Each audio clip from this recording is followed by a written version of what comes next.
তাহলে আপনি সাকসেস। আর আল্লাহর ওলি যদি হতে চান তাহলে একটা কাজ করতে হবে। কি কাজ? সমস্ত ফরজ ওয়াজিব সুন্নাত মুস্তাহাব মানার পাশাপাশি নফল ইবাদত করতে হবে। কি করতে হবে? নফল ইবাদতের মধ্যে সবচাইতে দামি ইবাদত কোনটা?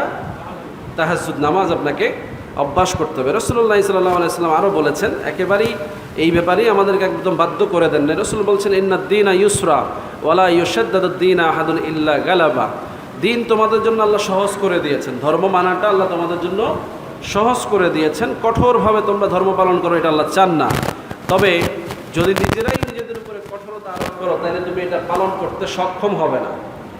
মানে নিজেরাই অনেক সময় আমরা নিজেদের ধর্মটাকে কঠিন করে ফেলি। আমরা অনেক সময় আমাদের জন্য ইবাদত বন্দেগীটাকে কঠিন করে ফেলি। এরকম মানুষ আছে না নাই?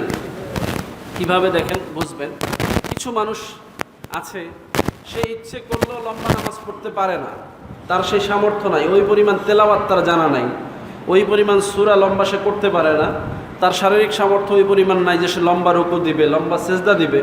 কিন্তু সে ইমাম সাহেবকে বাধ্য করে যে ইমাম সাহেব লম্বা নামাজ পড়বেন।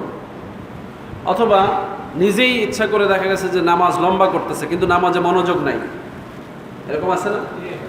অথচ দেখা গেল যে আবার মানুষের সামনে সে নিজেকে খুব ধার্মিক সাজিয়ে রাখার জন্য সবসময় তসবি নিয়ে হাঁটতেছে, অথচ তসবি পড়ে না। এরকম আছে না নাই?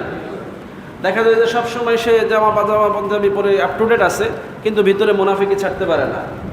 আছে না নাই? কিছু লোক আছে সবসময় টুপি পরে, কোনো অসুবিধা নাই, কিন্তু দেখা গেছে টুপির মর্যাদা রক্ষা করে না। কিছু লোক আছে মুখে দাঁড়িয়ে আছে, কিন্তু বিড়িটা ছাড়তে পারে। এরকম আছে না? এগুলো হচ্ছে তার দিনের মধ্যে মানে নোকসানিয়া। দিনদারিও আছে, আবার দিনদারির সাথে তার মধ্যে কি আছে? খারাপ দিকগুলো জড়িত আছে। তাইলে এবার বলেন আপনি কোনটা তাকে বাঁচাবে? এখানে কি দিন শক্তিশালী, না তার মধ্যে মুনাফিকি ইসলাম বিরোধী কাজগুলো শক্তিশালী? খুব সহজ করে বোঝেন। নামাজ ফরজ। নামাজ কি ফরজ? পেঁয়াজ খাওয়া কি? পেঁয়াজ খাওয়া স্বাভাবিকভাবে হালাল? হালাল না? পেঁয়াজ খাওয়া তো হালাল, হারাম তো না। কিন্তু কাঁচা পেঁয়াজ খেয়ে মসজিদে আসা কি? বিষয়টা বুঝতে হবে। আপনি নামাজে আসতেছেন, রজু করেছেন, সব ঠিক আছে, কিন্তু আপনি কাঁচা পেঁয়াজ খেয়েছেন, মুখের মধ্যে গন্ধ আছে, রাসূল বলছেন তুমি আমার মসজিদে আইসো না। আপনার অপরাধ কি? আপনি সামান্য একটা বিষয় খেয়াল করে দেয়, বিষয়টা খুব সামান্য, কিন্তু ইবাদতের ক্ষেত্রে এটা বিরাট সমস্যা। কেমন? রাসূল বলছেন ফেরেশতারা বদদুয়া করতে থাকে, কারণ তারা পেঁয়াজের গন্ধ সহ্য করতে পারে। তাহলে নামাজের মধ্যে ফেরেশতারাই যদি আপনার পাশে না থাকে, তা আপনার নামাজ রিসিভ করবে কে? আপনার নামাজ আল্লাহর কাছে পৌঁছাবে কে? ছোট্ট একটা উপমা দিলাম। এরকম কিছু বিষয় আছে, আপনি বিড়ি খাচ্ছেন, আপনার ভিতর পুরো গন্ধ হয়ে আছে, আপনি নামাজে আসতেছেন কুলিটুলি করে, মুখে সেন্ট করে আসছেন, কিন্তু অন্তরের ভিতরে তো কালিমা পড়ে গেছে। আপনি ভাবতেছেন নামাজ হচ্ছে। আমি বলি না যে হয় না, কিন্তু না হলে কি করবেন? হয় না বলি না এই জন্য, যেহেতু এটা নিয়ে একতলাফ আছে, কিন্তু আমি তো মনে করি এটা থেকেও আমাদের বাঁচা দরকার। দরকার কি না? হারাম এমন একটা জিনিস, আপনি সব কিছু হালাল খান, মাছ তরকারি গোস্ত যা কিছু আছে সব কিছু টাকা দিয়ে কিনে খান, কিন্তু আপনি এমন একটা ব্যবসার সাথে জড়িত আছেন যেখানে সুদের সম্পর্ক আছে। এমন একটা ব্যবসার সাথে আছেন, সেটা দিয়ে হয়তো আপনি ভাত খান না, সেটা দিয়ে হয়তো আপনি সংসার চালান না, কিন্তু এটার সাথে আপনি জড়িত আছেন। এটার একটা আয় দিয়ে কোনো না কোনো সুবিধা আপনি নেন। আপনি ভাবতেছেন না এটা দিয়ে তো আমি ভাত খাই না, এটা দিয়ে তো আমি সংসার চালাই না, কিন্তু আপনি বলেন আপনার ইবাদত হবে কিনা?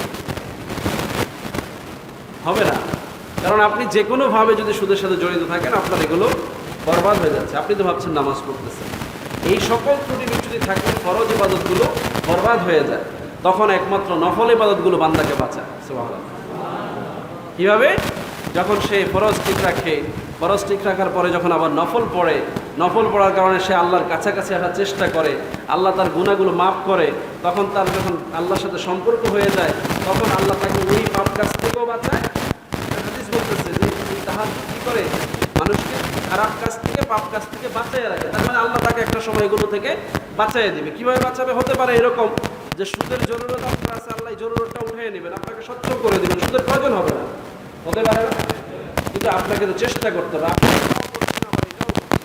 মূল্যমানতা এটা আপনাকে নষ্ট করে দিচ্ছে, আপনার ইবাদতগুলো নষ্ট করে দিচ্ছে, আপনি বরবাদ হয়ে যাচ্ছেন, টের পাচ্ছেন। আমাদের সমাজে এখন এভাবেই সুদ জুয়া সয়লাভ হয়ে গেছে।